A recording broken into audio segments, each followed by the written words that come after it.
Drip, drip, drip. Hey, everybody, it's Lowry Smith from the Commander Smiths here with Switcheroo.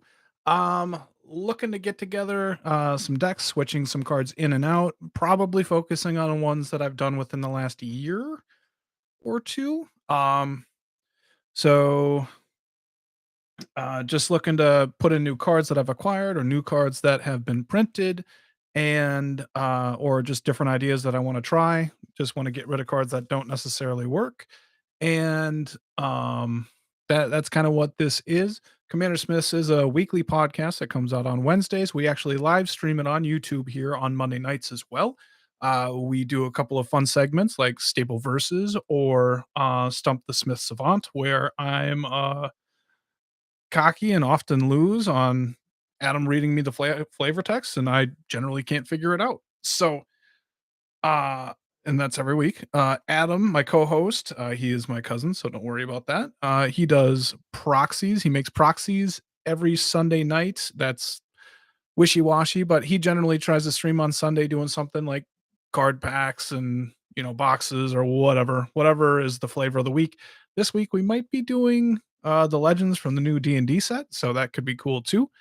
Yes, this is SmithCon pregame. So if you're not a patron, you don't really know what SmithCon is, but that's happening in a week and a half, essentially. So we'll probably talk about that in 2 weeks. 2 podcasts, week and a half, you know. So we do a lot of stuff. We do shorts, we talk about cards, we like Magic, we talk philosophy.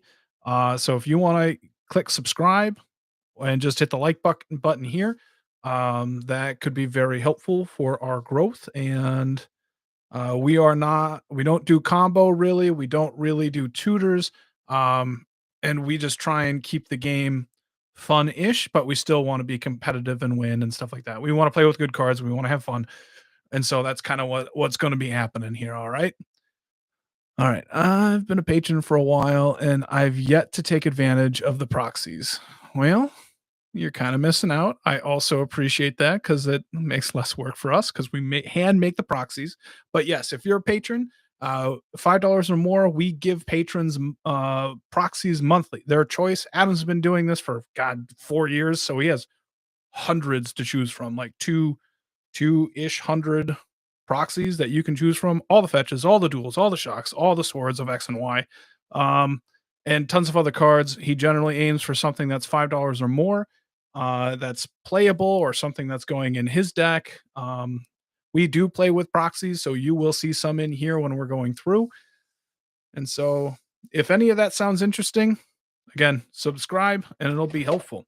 Oftentimes what I do is I have my decks in these neat little Stanley cases, and I don't even know what I'm trying to fit in right now because all I do is go, hey, this card could go with this deck, and then I stick it in that deck area and I forget about it until I can get to it. So that's how I do my tokens as well.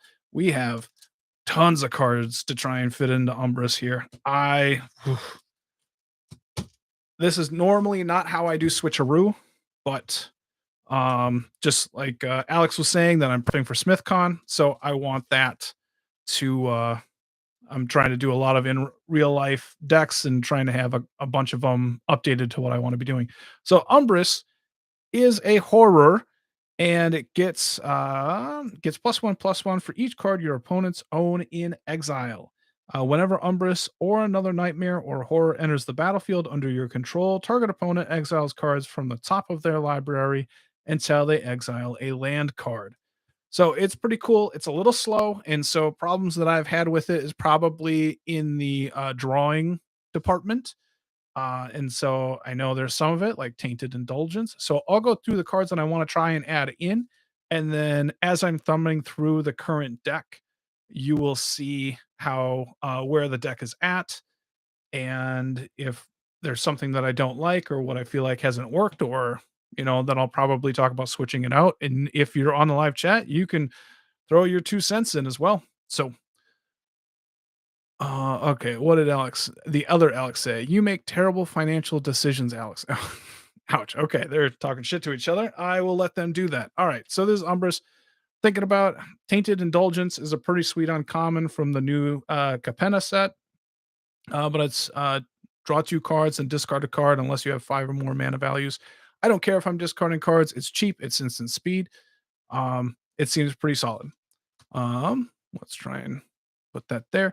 Satoru Umazawa. So I probably haven't tried to update this deck since Kamigawa, but Umazawa, I was just thinking that if horrors are getting through unblocked, I can flip them back and forth with the ninjutsu. It gives a little bit of card advantage. And the card is goddamn so one of the prettiest cards I've ever seen. So um just a thought. Sort of the Animist. I have Hearth and Home in here, and it works very well with the blinking and putting lands into play. But Sort of the Animist is always a good card to consider. Dalthai Voidwalker. Actually, I'm going to cut this. It's perfect in here, but not this style. So I've been kind of thinking about there's two different styles that I would want to build with Umbris is one's a stealing deck because a lot of stealing deals with like exile X amount of cards and then you can play one of them. And so you're stealing from them, but also exiling cards in, and that's kind of what this does. You're exiling whenever a card would be put into an opponent's graveyard from anywhere, instead exile it, which would be sweet, for milling or whatever. It's a good card in general. Then you can just cast one of those cards for free. It's not in the theme of horror or nightmare, but it works with exiling. So it's a card that I wanted, but I think maybe I don't do it here. Caretaker is a horror. I took it out a while ago. I might want to put it back in. We'll see. Dark Hatchling, it is a horror. ETBs destroy target non-black creature, so it makes sense. I didn't have one hanging around, so we'll see. Lantern of the Lost. When it enters the battlefield, exile target card, but you can pay 1, tap it, exile the Lost, exile all cards from all graveyards, then draw a card. So just exiling all the graveyards is pretty cool. Netherborn Phalanx. It's a horror that deals damage to people for as many, or they lose life equal to the amount of creatures they have. It also has transmute, so it's a bad tutor. And we'll see. We'll see if it actually makes it in there. But I probably am considering this now because I picked up a foil version of it, found it in the bulk bins. Aether Spouts. For each attacking creature, its owner puts it on the top or bottom of his or her library. Now, the cool part about this is if I Aether Spouts, and this is something that I thought about a while back, but I Aether Spout somebody and put a ton of creatures on top, and then you play a horror or a nightmare, you're going to exile all of those creatures until you hit the next land, and there's going to be a bunch there on the top. So this has got to make it in. Same thing with Aetherize to their owner's hands, but it just fills up a hand. It's a good way for removal. Chainer Dementia Master. This is one. All nightmares get +1/+1, and then it reanimates cards and turns them into horrors or nightmares. Nightmares. But when it goes away, you got to get rid of all your nightmares, and so you could potentially just wrath yourself, which sucks. So, we'll see if we put it in. Just a cheap horror, a little bit of draw discard. We'll see if that makes it back in. I think I cut it. Predator's Hour. I think I also cut this too, but until end of turn, creatures you control gain menace, and whenever it deals damage, exile cards, and you get to play them. It's pretty cool, I think. Reality Shift is exile removal. Sludge Monster is a horror that kind of does some stuff.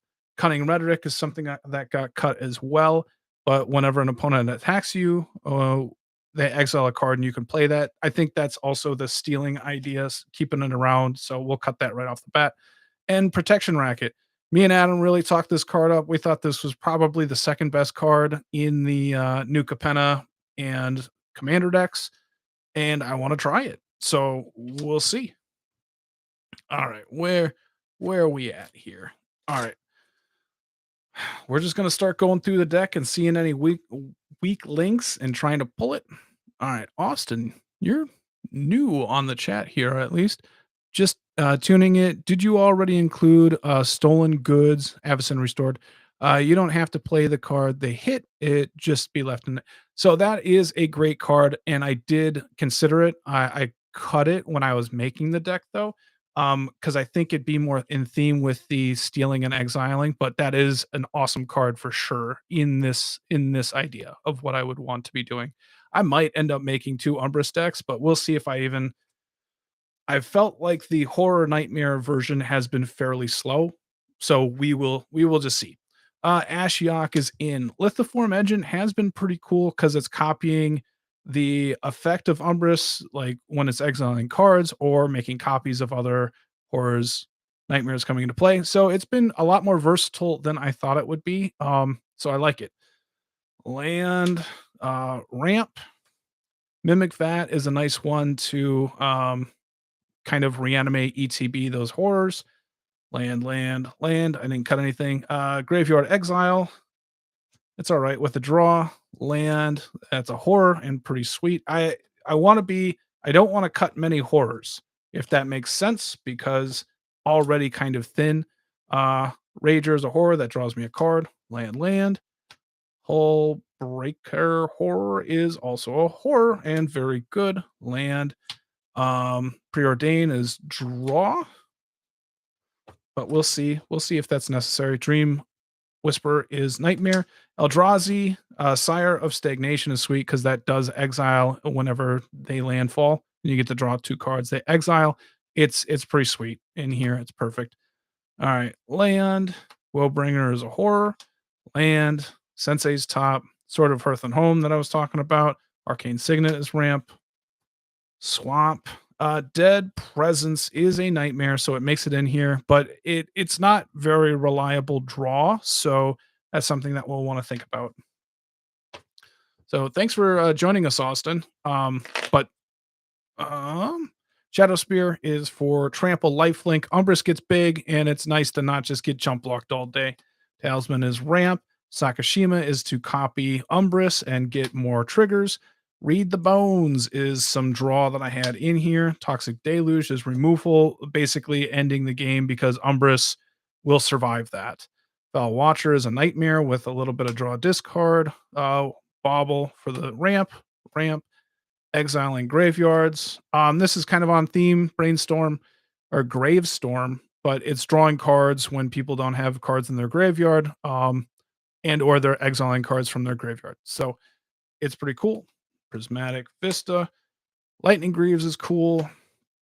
You know, got to protect that Umbris. People fucking hate it. Panharmonicon is doubling the trigger. Blade of Selves is, if I put that on Umbris, it doesn't matter because, it increases the amount of times that it happens, but also just putting on a random horror is pretty sweet. Getting a reprint in the new D&D set, Commander Legends, I should say that. Baleful Mastery is exile removal, which is fine. Kurik is a horror. Grizzleaxe is a horror and fantastic. This is an awesome card. Land. Urok's Fenlurker is a horror that exiles cards. Protective Bauble is gives Shrouded Unblockable for Umbris to get through. It's awesome. Curse of the Swine is exile on multiple creatures. Siphon Mind is they discard cards, you draw cards. This one might be a little loose. We could probably take that one out. Land. And Stinging Study is in there to draw 5 cards for 5 life. Like I said, I've been having problems.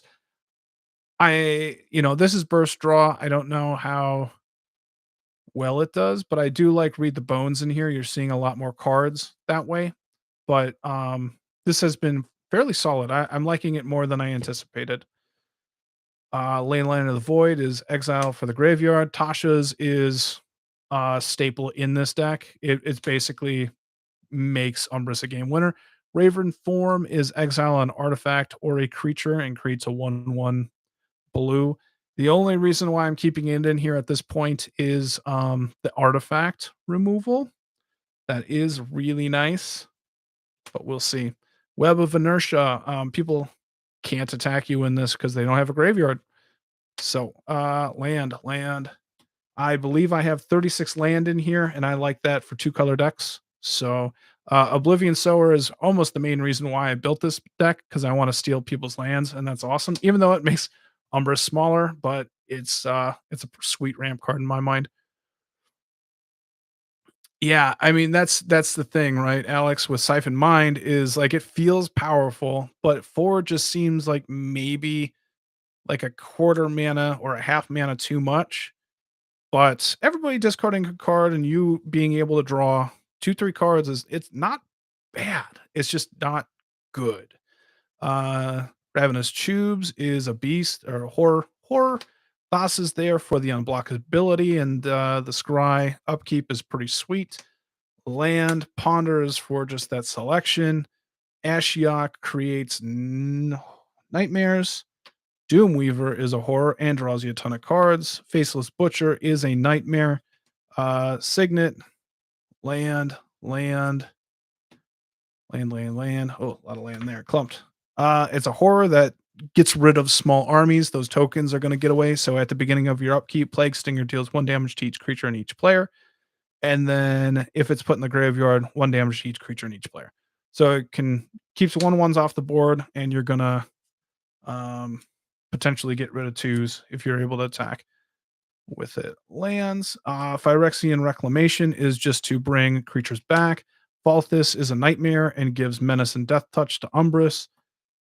Altar of Dementia is just to be able to kind of it's people target Umbris. And obviously once he becomes a 2020, it's hard to ignore. And so being able to potentially mill somebody out is nice. I don't know if I love it, but I have enough graveyard exile. I'm fine with it at this point. Land. Spellskite is fantastic and a horror. It works. Chasm Skulker is a horror. Double spark double for that extra Umbris. Overcharge Amalgam is a horror and a counter spell. I don't know if I like that though. BT dubs. Actually, let's put that on the chopping block potentially. Deadly Rollick is exile when Umbris is in play. Land. Thing in the Ice is a horror and flips a bunch of stuff. Ashes to Ashes exiles creatures for 5 mana, and Mindstone is just, oh, that's not good. That is not good. I only took out 2 cards to compare. Okay. Let's think about this a little bit. What cards do I absolutely really, really want to have fit in here? I have I think Chainer is still a liability, so let's cut that. Let's not try and put that in there. Let's see this one. All right. When Sludge Monster enters the battlefield or attacks, put a slime counter uh, on up to one other target creature. So whenever it attacks, non-horror creatures with slime counters on them lose all abilities and have base power and toughness 2/2. So that kind of neutralizes stuff. I mean, I like it, but it's only dealing with creatures. And I think a big problem this deck is going to have is non-creatures. Probably. Exploits a creature counter target spell, activated ability, or triggered ability. That's pretty flexible. I didn't really think about that. I thought it was just a spell. Shit. Okay. Siphon Mind, I think in general is going to go with Protection Racket. I think that will work well enough. Um all right. Let's see here. What do I like the idea of? Okay. Overcharge Amalgam, Mind Stone, Ashes to Ashes is hitting 2, and Deadly Rollick is free. Let's go. Thing in the Ice is nice. Swiftfoot, Spark Double, Chasm Skulker. Fuck. Okay. I was saying Altar of Dementia is nice, but I think it's cuttable. Falthus. Is there any reanimation that I'm looking at bringing in here? Let's see here.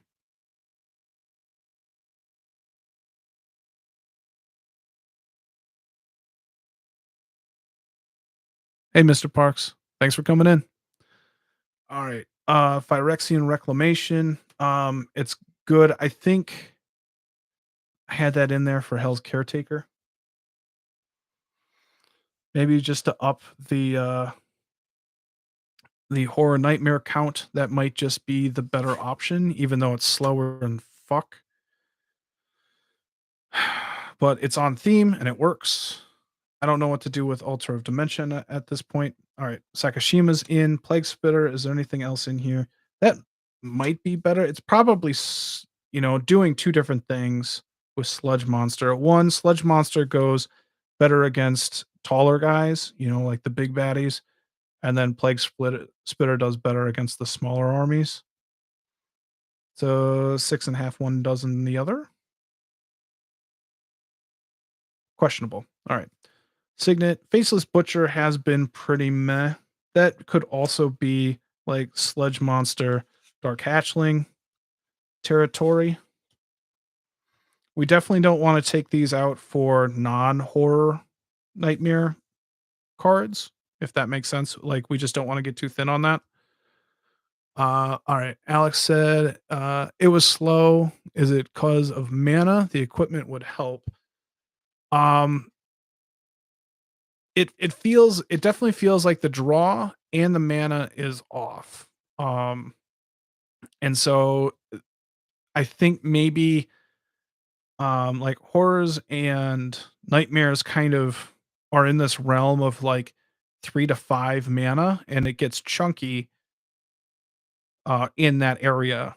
And so if you don't ramp enough, like you're just playing one spell per turn. But I definitely have had the problem of just running out of cards too. And so I probably don't have enough like consistent draw rather than like maybe this burst draw isn't good. Maybe I need to go and get like Phyrexian Arena along with where's the new guy?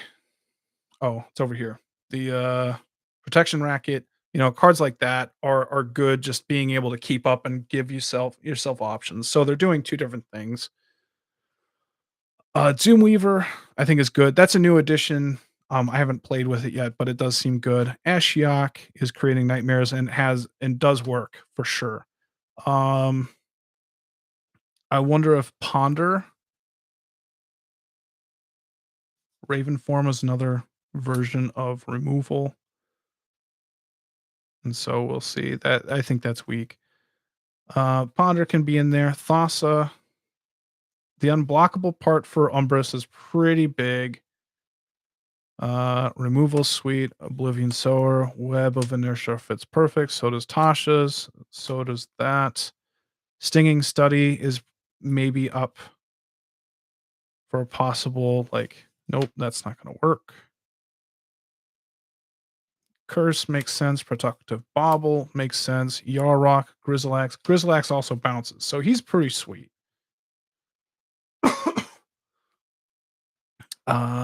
Kuruk is technically ramp. Baleful Mastery is also, I mean, it's fine. I like it, but I have more removal that I should be considering.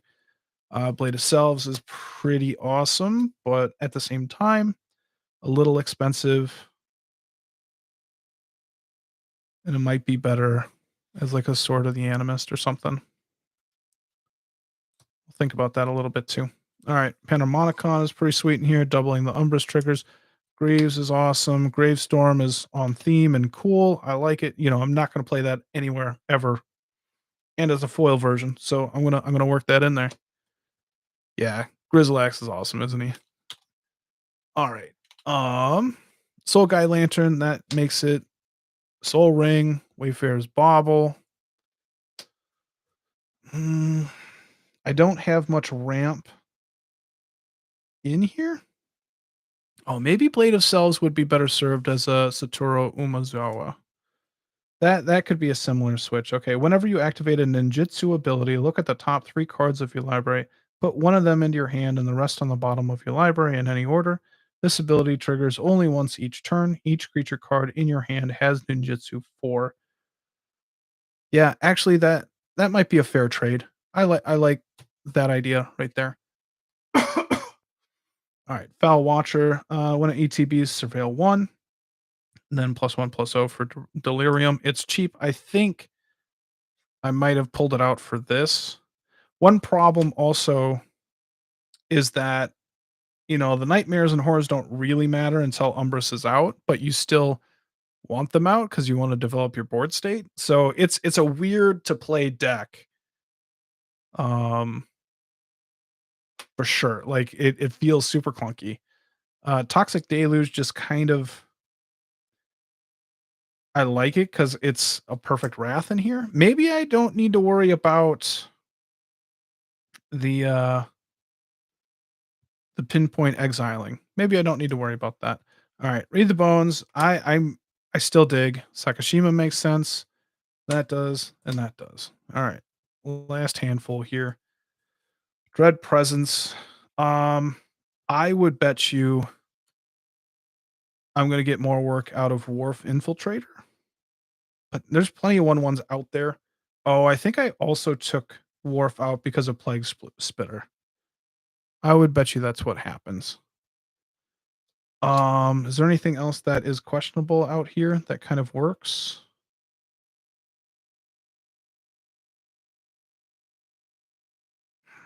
I think it's good enough. It's good enough. Signet, Sword, Top, Woe Strider, Sire, Doom, Preordain,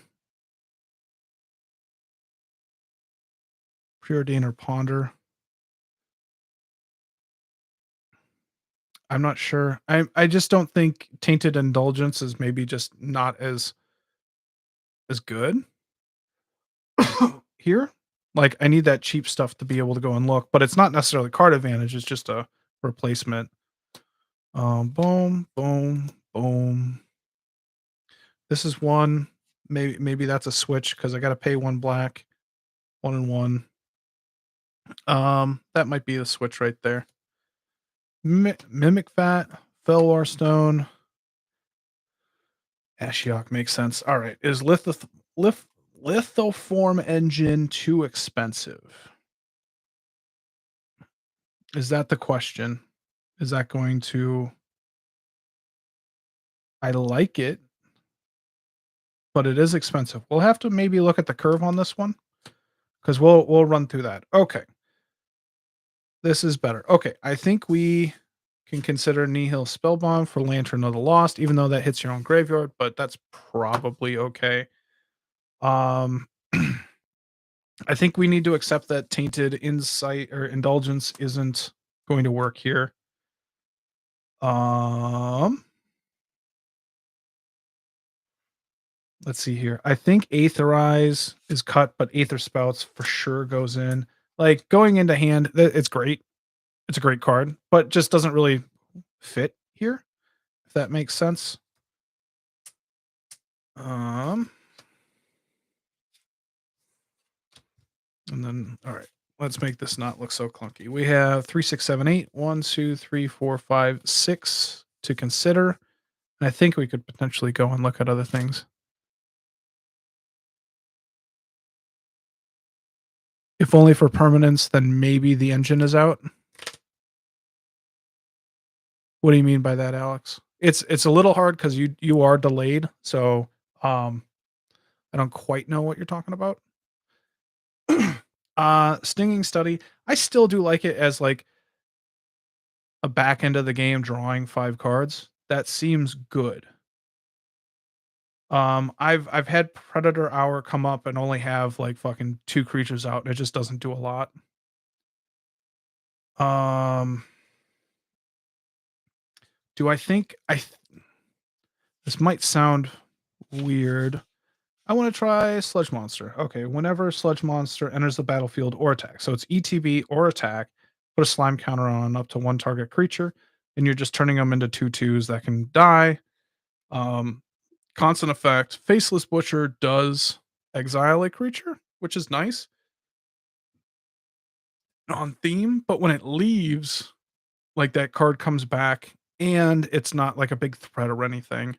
So I think Sludge Monster has the potential to go in. Yeah, because 5/5 is that ain't bad. I still kind of like that. Still, Plague Stinger. Let's work on these. All right. Let's Baleful Mastery turns into Aether Spouts, I think, because I think you're going to get a lot of mill out of that. Altar of Dementia. I think it's still a big play. Um,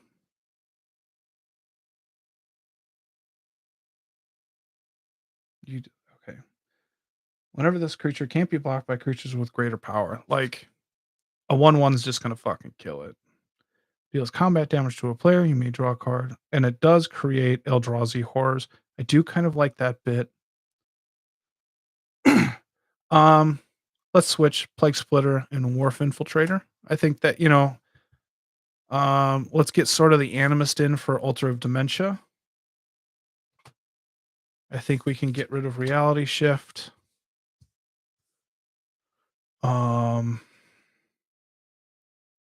I think Predator's Hour maybe goes into the stealing deck idea, even though it'd be pretty sweet here, but I think it just steals. All right. Lithoform engine is expensive, so what you're using it for the most, if only to duplicate permanent, seems it's a little more than you want to spend.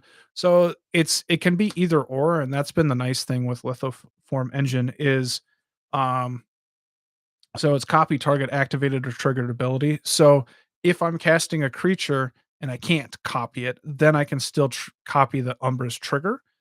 The preferred method would be to copy the creature coming into play, which is at 4. So that does get expensive. I agree. But it is the preferred spot to be able you're still getting double Umbris triggers along with more creatures. But if that doesn't work, I'm still able to do the trigger twice.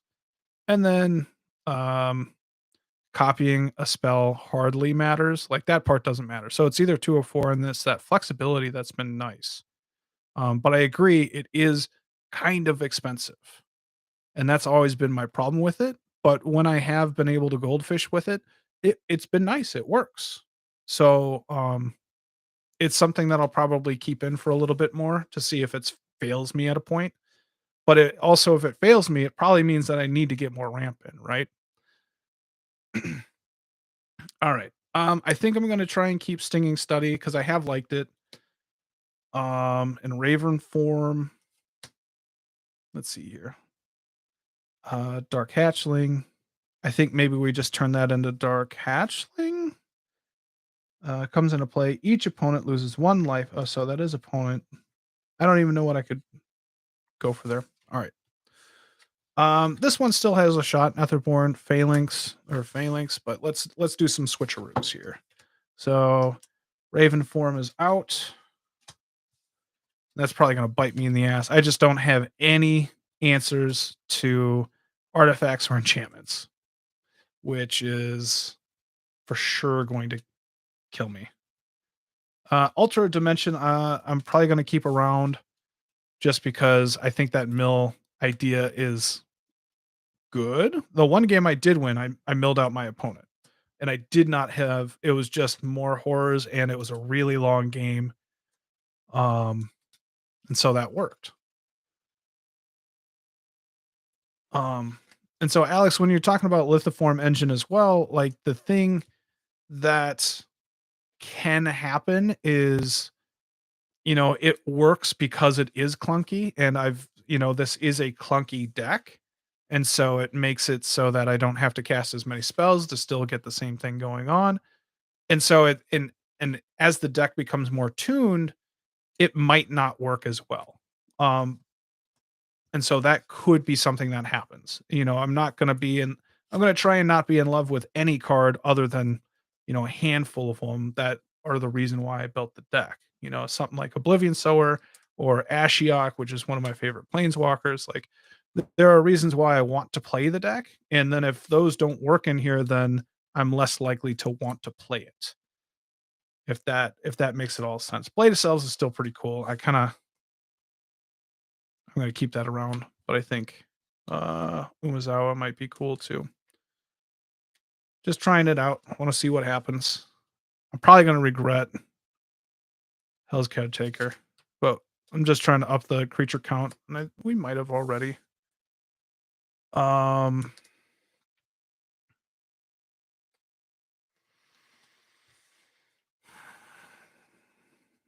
All right. I think what we're going to do here is we're going to go through and see where we are, like drawing, ramp, recursion, shit like that. I'm going to consider this card advantage. This is exile. Considering that rough removal, draw discard, ramp, removal. Draw. This is kind of a second ability. Ramp, recursion, removal, draw, removal. That is draw. I consider scry draw, even though it's soft. So that's something to consider. Ramp, ramp. This is also soft draw from my experience. Just not enough swamps in here. That is there. Drawing, removal. Surveil is kind of a soft. So one little bit of a problem is like there's a lot of graveyard hate in here, and so like it kind of doesn't matter. Also soft draw. Um, because what happens is um it's good to have one or two of them in normal decks, but when you're packing like 4 or 5 of them in there, there's redundancy and it's kind of part of the deck, but it only works with Umbris. And so it became makes your deck a little narrow, but it's still not bad. We consider discard removal, that's protection. This is exiling cards. This is protection. It's a different kind of protection, but this is ramp. Removal. This is more there for that. Draw. What is this doing? It's more of like an exiling. That's drawing cards. Ramp. Second effect.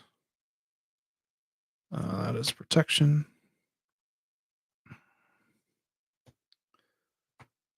It's removal, removal, removal, ramp, removal. So these are technically the only 2 loose cards, but I mean, they're fairly solid in here. Menace and Death Touch, I mean, probably doesn't matter a whole ton other than forces people to block with 2 instead of 1. Um, for now we'll keep that. Oh, that goes up there. So the 2 main things, like, looks like we have enough removal. We have 1, 2, 3, 4, 5 things that are going to double trigger Umbris, which is nice. We have enough things that are going to boost 1, 2, and protect Umbris. 1, 2, 3. I don't want the crackback. 4, 5. That's roughly okay. I mean, it's a little bit weak, but that's all right. Like I was saying, drawing and ramp are the biggest issues that I'm having in here. 2, 3. Oh, oh, oh. I've got some of this messed up. 1, 2, 3, 4, 5, 6, 7, 8, 9, 10, 11, 12, 13. 13 for ramp is 1, 2, 3, 4, 5, 6, 7, 8, 9, 10, 11, 12, 13, 14, 15. That's okay as well. That's okay as well. 2, 3, 4, 5, 6, 7, 8, 9, 10, 11, 12, 13. Okay. I'm not mad at any of this. Hell's Caretaker, if the deck is seeming fat, I'm just gonna do the CMC at this point. So if my CMC seems fat, I might cut Hell's Caretaker and try and drop that mana value down a little bit. All right. Oh, 1, 2, 3, 4, 5, 6. We'll go there. 2, 3, 4.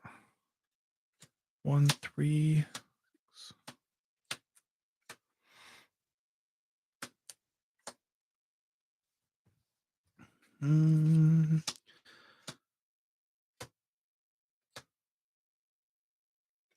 What do you guys put Kurik at for like CMC? Because I know I'm not going to pay 7 for him. It's probably just 4, but it also depends, you know. Um,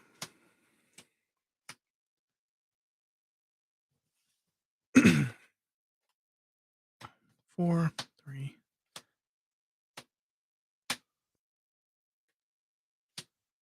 One, 3.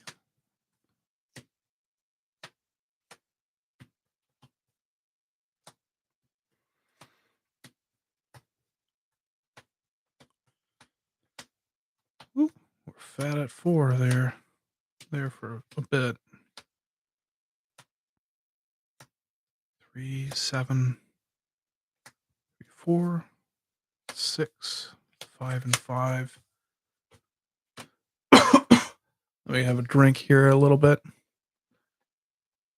You put Kirk at 4, Alex? Okay.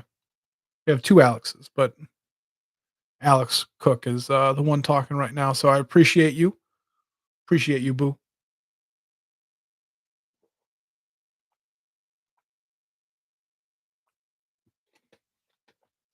All right.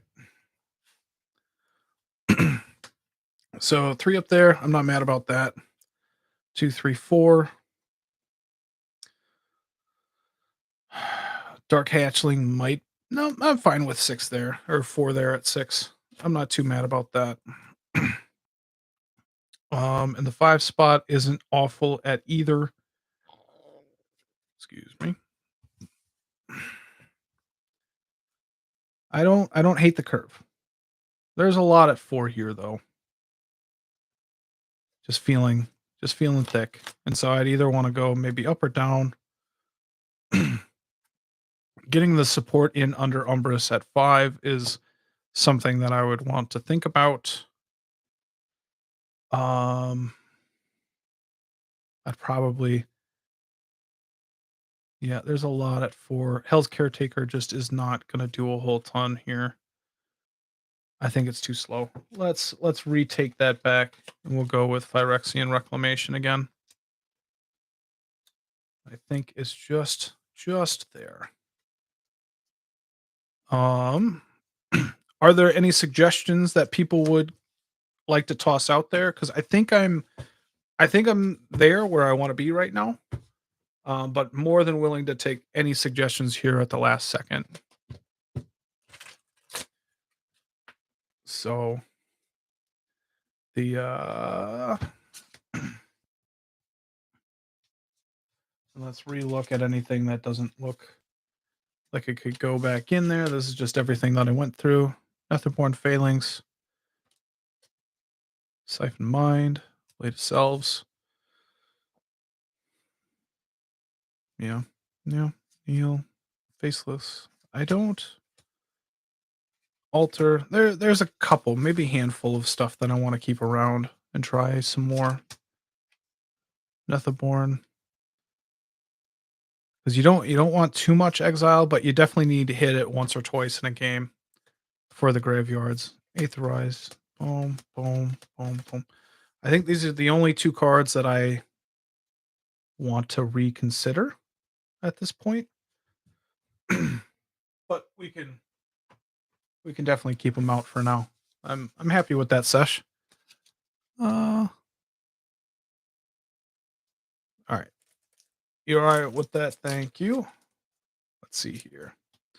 Bippity boppity boop. Let's put that away. Thanks for the help in the chats and letting me just chitty chat. And we will call that one relatively done. All right. Which one do people seem interested? What do you want to see first? Rienne, which is going to have a lot because there was some good support. Osgir or Esix? Any opinion out there? Because I think there's a lot in these 2, and then maybe not so much in Esix. Just depends on what you want to see at the 45-minute mark. Esix. All right. This is one of my more favorite ones. It's done some disgusting stuff. And I cut it, but I keep it around as well.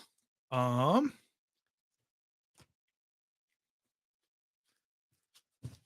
see here. Those just tokens. Nope. These are the mean ones that come in when I'm getting picked on. So we'll just, when they ETB, people got to pay 1, 2, or 3, or else they have to sacrifice a thing. And you can have multiple tokens come into play as any of these at once. People start sacking lands and they start getting fucking pissed. So those are just off to the side, if that makes sense. Let's see here. So Esix, we'll read Esix here. Um 4/4 flying. It is 4 green blue. Flying, the first time you would create one or more tokens during your turn, you may instead choose a creature other than Essex, Fractal Bloom, and create that many tokens that are copies of that creature. So it's your turn. It's one time, and it's pretty cool. Let's look at the cards that I want to see if they can fit in here or not. Got a couple of stacks. It's been a little while since I've thought about this. Whew. So we will see. All right, Druid of Purification is when it ETBs, starting with you, each player may choose an artifact or enchantment you don't control, destroy each permanent chosen this way. So it can get pretty disgusting. Either way, it's still going to be, 1/1/1/1. If everybody picks whatever you pick, so that can work. But earlier in the game, people are going to. So Parallel Evolution has flashback, but for each creature token in play, its controller puts a creature token into play that's a copy of that creature. But with Essex in play, you can change whatever it is coming into play, and it can all be that one thing, but it can be pretty cool. Uh Pathway, I'll work that in on my own time. Foundation Breaker, it has Evoke. It has when it ETBs, destroy target artifact or enchantment. So again, it's something that can just come into play as a pinch. It's a creature, can be a token. We'll see what happens. Junkwinder, this card's fucking awesome. And I only know that because it has really beat me pretty bad there. Junkwinder, 5/6 affinity for tokens. So it's going to be blue blue. And then whenever a token enters the battlefield under your control, tap target non-land permanent and opponent controls. It doesn't untap during its controller's next untap step. It's gross. It's speckable. It's a very good card. Uh, uh, I have a Vampire Saskia deck with Reese and hadn't thought of that card. Okay. Yeah. Are you which one? Parallel Evolution? Uh, Giant Opportunity. You may sacrifice 2 foods. There's a little bit of food going on in here. It'd create a 7/7 giant, but really what it is 3 mana creates 3 food tokens, and those tokens can turn into anything. Oh, the evolution. Yep, yep, yep. So it could be a cool card. I just got that. It was in the list, so it kind of reduced the cost by a buck or two. But so Giant Opportunity. One thing that's really powerful in this deck is just making a bunch of tokens that ETB at the same time. And so you're getting a lot of those effects because it only happens once per turn. So if you have something that's only making one token, it's not doing enough, if that makes sense. And so I'll explain it a little bit more as we're going through. Collective Unconscious is drawing a card for each creature you control. That can and would be nice.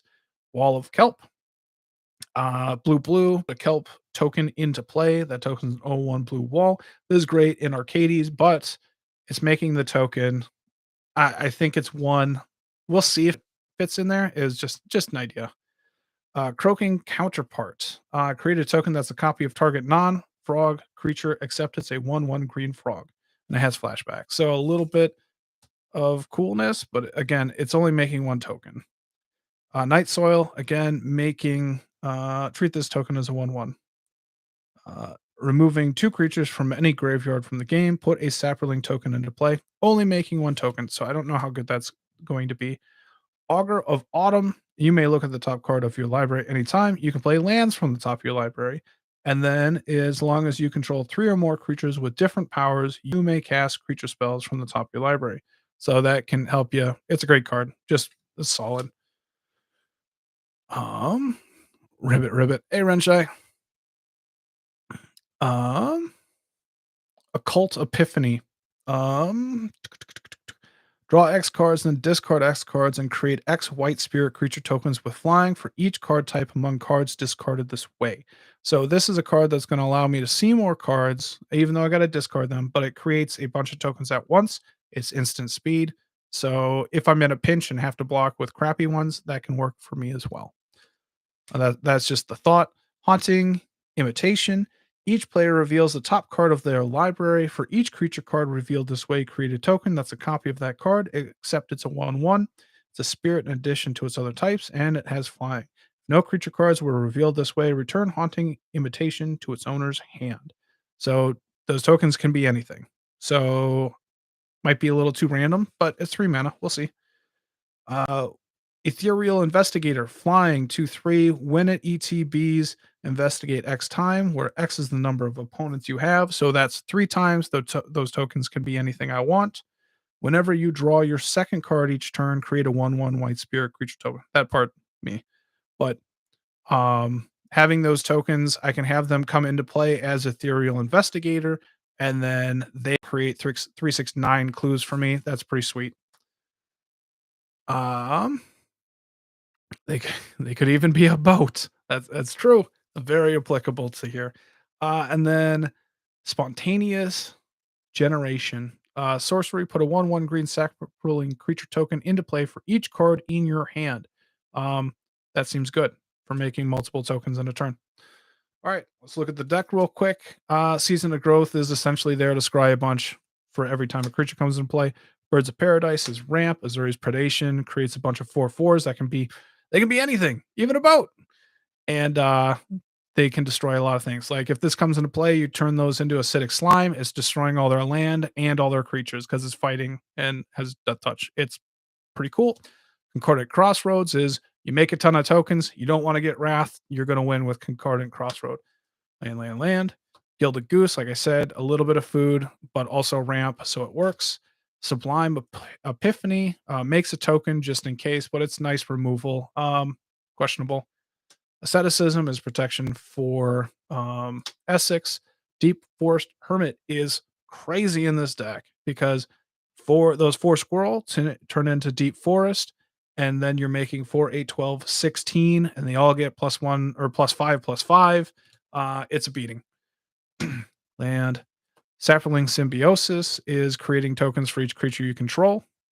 Timeless Witness is just pulling stuff. It's a Eternal Witness, just a little bit more. But Sakura Tribe Elder is nice, just good old ramp. Mirror Battlesphere, again, what we're talking about here. This comes into play, creates 4. Those 4 can become Mirror Battlesphere, which in turn makes 4, 8, 12, 16 tokens, and you just create an army in a can. It's crazy. Wow. Wow, Renshai. That's cruel, but also it is what it is. Um, I'm sure he does, I'm sure he does well. Curse of the Swine. This is a cool card in here. Um, so because what happens is you can target your own creatures, and then those 2/2 boars come into play, and they can be again any creature you need them to be. And so that's where the flexibility comes into play, as long as your creatures have ETBs. But you're also removing your opponent's creatures, and they're just 2/2 boars. So you're always going to gain the advantage on that one. That's sweet. What else is ramp? Aether Mutation.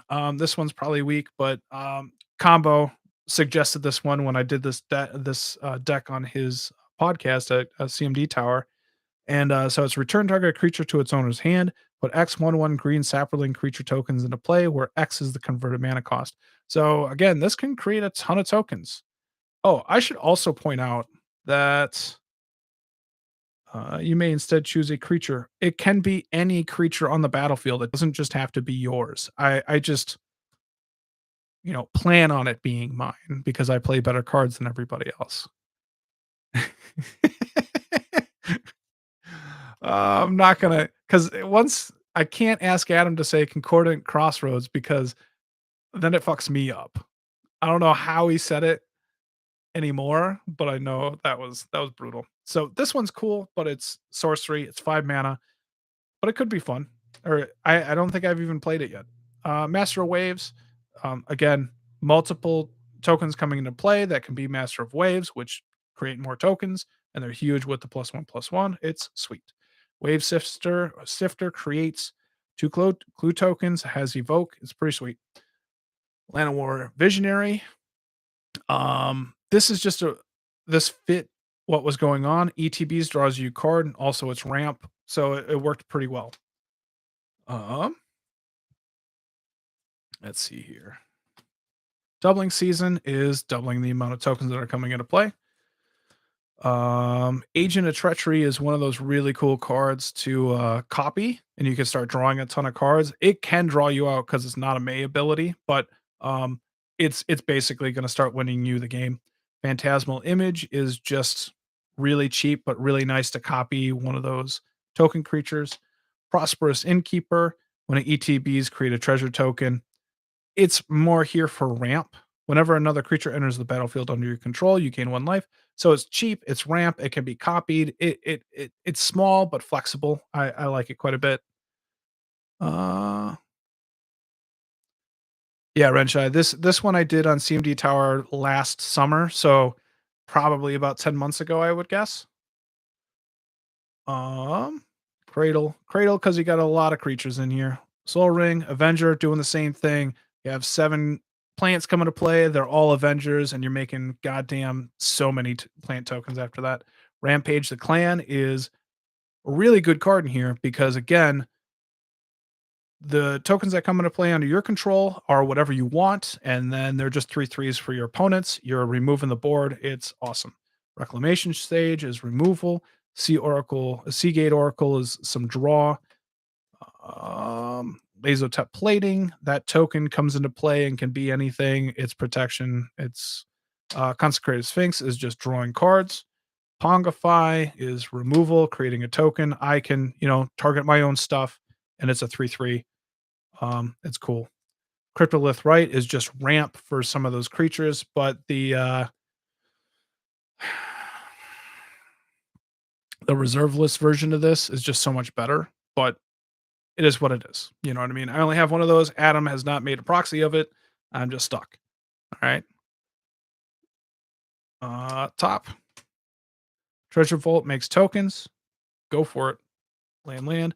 Biovisionary is something that can be copied and you just win the game at your end step. It's a nice win card. Thos Deep Dwelling is some blinking to gain those ETBs. Eternal Witness. Land. So just getting cards back that get removed. Aetherflux is just a cheap bounce spell or flicker spell, and it's been nice. It's just been really nice. It doesn't need to be a whole theme or anything, just a little flicker in there. Arbor Elf is ramp, land. Venser Shaper Savant is bounce for anything, but since it is a legendary creature, those tokens would go away. So this is something that's soft. Ugh. Yavimaya Dryad is ramp. Garruk Wild Speaker is an overrun. That's essentially what it's being because first turn comes into play, untap those lands. Next one, you're overrunning and probably winning the game. Acidic Slime is, staple. Pearl Lives, doubling those tokens come into play. Ramp, Pest Infestation is a game breaker. It's destroying artifacts and enchantments and making double the amount of pests, which can be anything. It can be anything.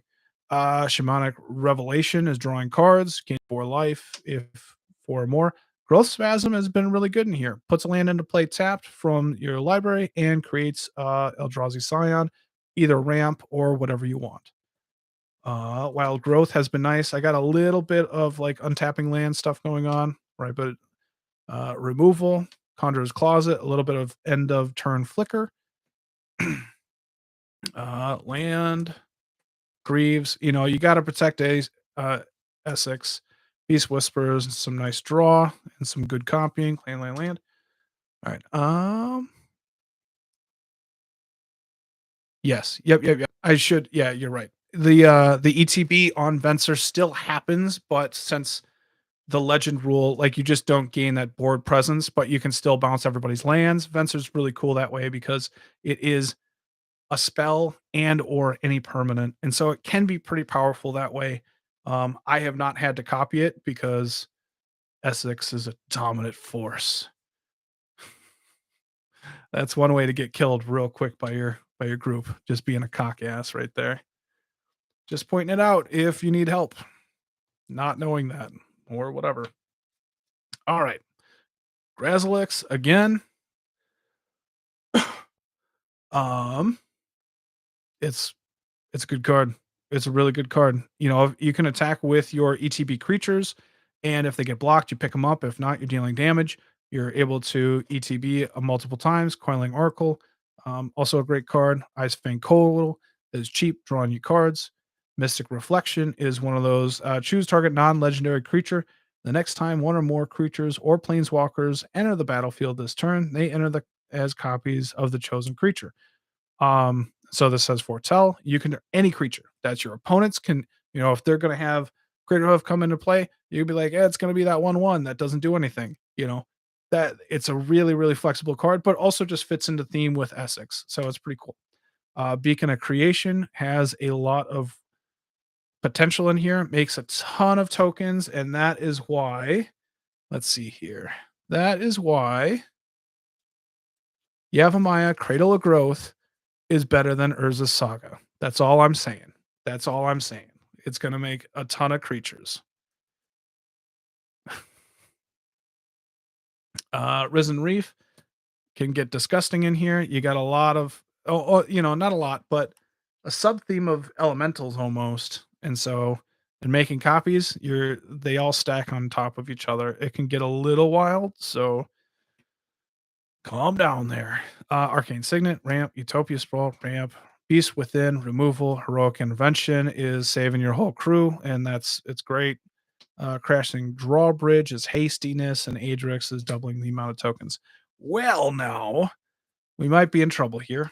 Venser, I think, has a spot. I think that can go. I think it probably goes in with the meaner package, if that makes sense, with the you know, the land destruction guys, essentially. So I think that's what we'll put that in there and switch them in when I want to be super mean.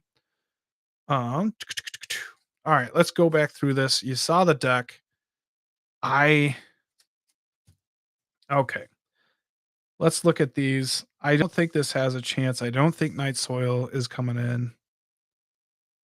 Um, create a token that's a copy of target non-frog creature. I accept it's a 1/1 green frog. I think that can go away. I think Haunting Imitation can go away. Remember, all I'm doing is going, "Oh, that could be cool here," but I'm not comparing it amongst anything, not really doing it against the deck.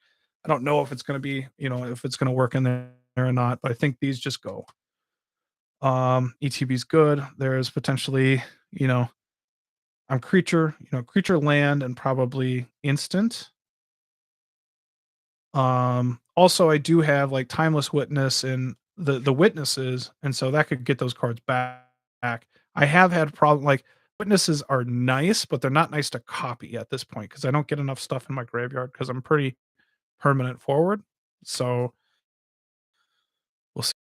Um so I think spontaneous generation can be really good. I think Foundation Breaker might go away. If it had Flash, I'd still think about it, but I think since I got Druid of Purification, it just that's just better. It's just that up. And this might still only just be destroying one thing, but I don't know if I needed to fill more of my hand or not. I'll have to look at the draw in here a little bit. Adrix might do this off. All right. Haste has been really nice. So the Concordant Crossroads is really good. Protection. All right. Peace Within. This might be really, really tough. Arcane Signet to Risen Reef is just a bunch of drawing. Is there anything here that there's I think I like Risen Reef better than Coiling Oracle.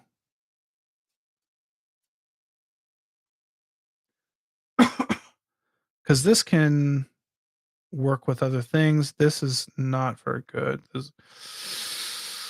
I'll have to look at my curve, but I think one of these 2 go away, and I think it's probably for Augur of Autumn, just as, like, draw, even though it's not ETB. Oh, maybe that's gonna be shit. Maybe that's gonna be shit. We'll see. We'll see. Where are okay, let's go with that. Let's put these a little bit in there. Boom. I'd rather having a creature come into play that makes tokens is better than a spell that makes tokens in here, because then it can always work with itself if there isn't something else in there. Um, so that's kind of what these 4 are doing. These are ETB and control cards, and these are technically drawing, but also Beacon of Creation has been nice. It can be huge. Mystic Reflection, Ice Fang Coatl is just auto drawing, and it's a threat and it's evasive. Grazilax, I don't. Let's see here. Beast Whisperer has been it's I it's not hitting all the boxes. Um, but I think I'm pretty creature based, but it just doesn't work with the tokens very well. Uh I'm kind of, it's back and forth. Okay, Renshai's saying, "Am I powering up, powering down, lateral moves?" It's kind of just across the board, like kind of just trying to fit these cards in here and seeing what I want to do with the deck. Make sure I don't want to fuck with people's lands, but there are definitely cards that allow me to do it. I could make probably a land destruction version of Essex, but I had it happen one time and it was brutal, and people hate it for it. So I don't want Essex to just get targeted either. Conjurer's Closet, it's a little expensive, but it's nice to kind of just get that like extra value. Um,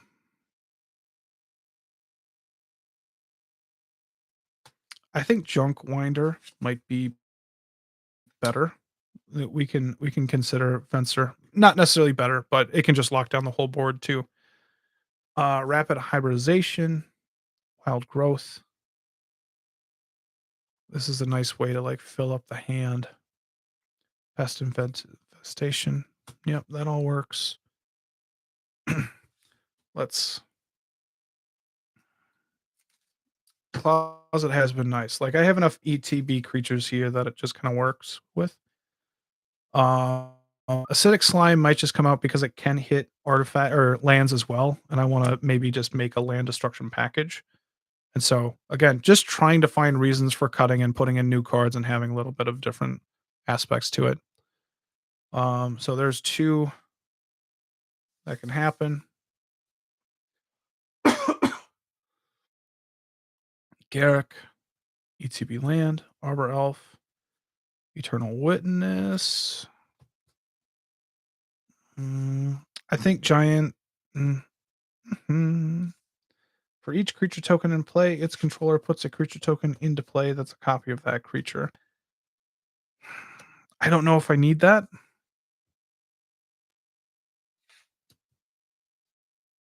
Okay. Eternal Witness, Thassa, Biovisionary. There is there's the green one that can win you if you have 20 more creatures. That's good too. I just went Biovisionary. I didn't want to have too much of that effect in here. Like just have it every once in a while if needed. Top is good. Right is pretty fantastic. Pongify, Consecrated Sphinx, because the card is crazy. Um, but it might be a little over the top. I mean, like, I think I'd rather have it than Collective Unconscious, but Ethereal Investigator might be just better thematically.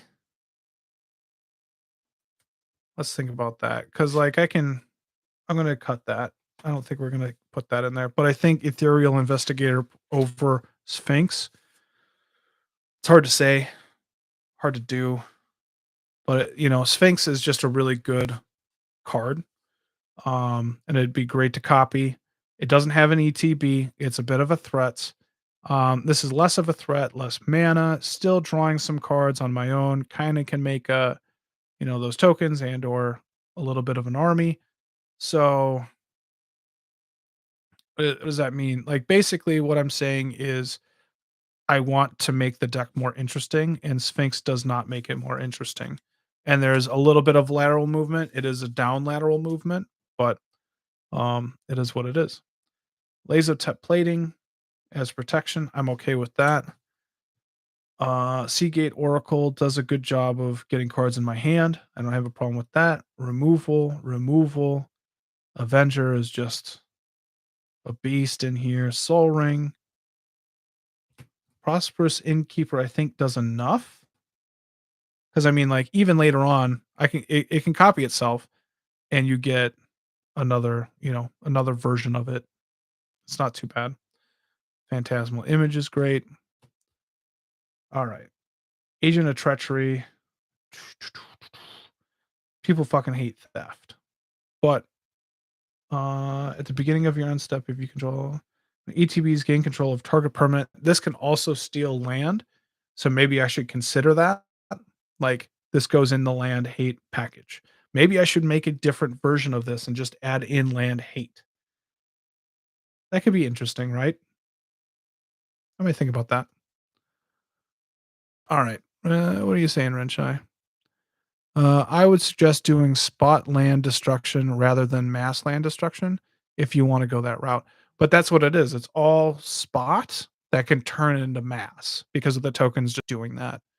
So I think just because I can fuck with lands, I think maybe what I do is have a package that I can slide in and just fuck with lands. Doubling season works.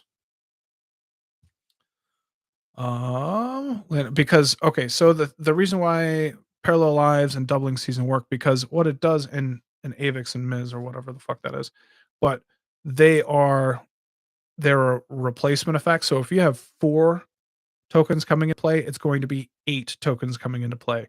And then when those 8 tokens copy into whatever that is, and then those 8 are making 4 more, that's going to be 8 more for each of those 8 and it gets silly. It gets so real quick.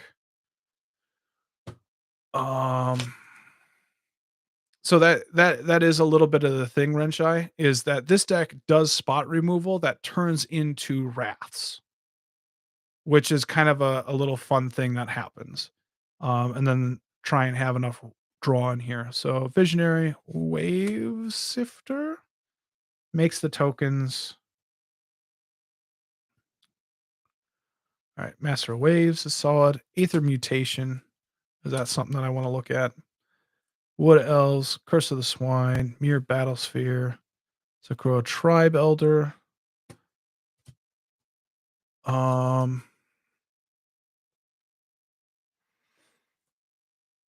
Witness, Sapling Symbiosis. Deep Forest Hermit, Asceticism. Sublime Epiphany is a question mark. Okay, what counter target spell, counter target activated or triggered ability, return target non-land permanent to its owner's hand, create a token that's a copy of target creature you control.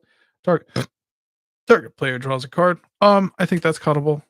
I actually kind of like the idea of Aether Mutation, so I'm fine with that. Gilded Goose is good. Concordant Crossroads, Predation, Birds, Season of Growth. I like all that.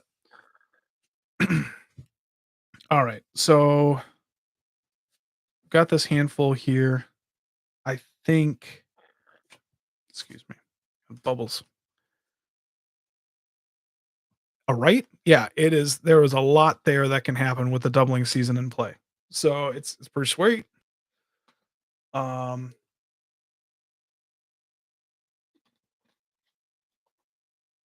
if you didn't see that, I decided I'm not going to cut these two.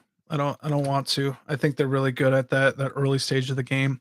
I think this is maybe the same problem of what Consecrated Sphinx is, but also I want to make sure that I'm not going too light on my draw. Agent of Treachery is kind of like a late end game thing, but I think I'm going to maybe put Augur of Autumn in for a Sublime Epiphany. And then I am going to probably I'm doing a Cult Epiphany because it is like draw discard. I see more cards that way. And it's flexible. Um that's just kind of my thought and put this in with the land destruction package. If I had to choose between these three, I'm probably more interested in spontaneous generation rather than these two. So I might try and go through and see what happens there. Yeah. Yep. I'm okay with all of these cuts. Let's see here. Let's do this little switcheroo. We'll keep treachery around. We'll just have to see where everything kind of lines up a little bit.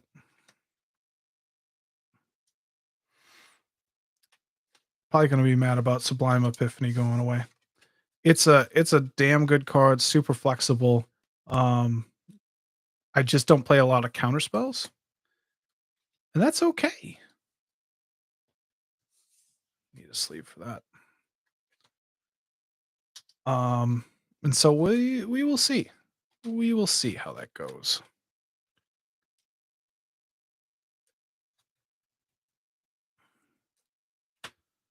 Junkwinder is going to be crazy in here. Junkwinder, if you have a blue token deck, Junkwinder probably should be in there. It locks down the board if you're making enough tokens.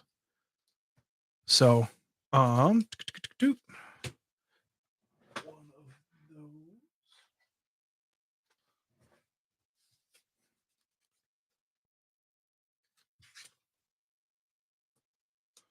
All right, let's. So the only thing I'm potentially want to try and fit in is the spontaneous generation. I think that can work quite a bit. But let's do CMC and then we'll do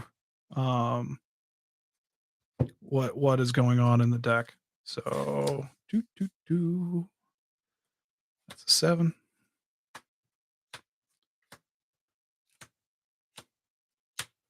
The what is the one that I'm thinking about? That's the enchantment. The 4, 5. It combos with Squirrel Nest. Don't quite remember what I'm thinking about. But that card's really, really good in here because it just turns all those tokens into ramp. So the evolve is kind of what this ends up being. 4, 3, 5, 2s. I would say I have kind of a high CMC in this deck too. So there's already. I mean, there's X spells though. I guess.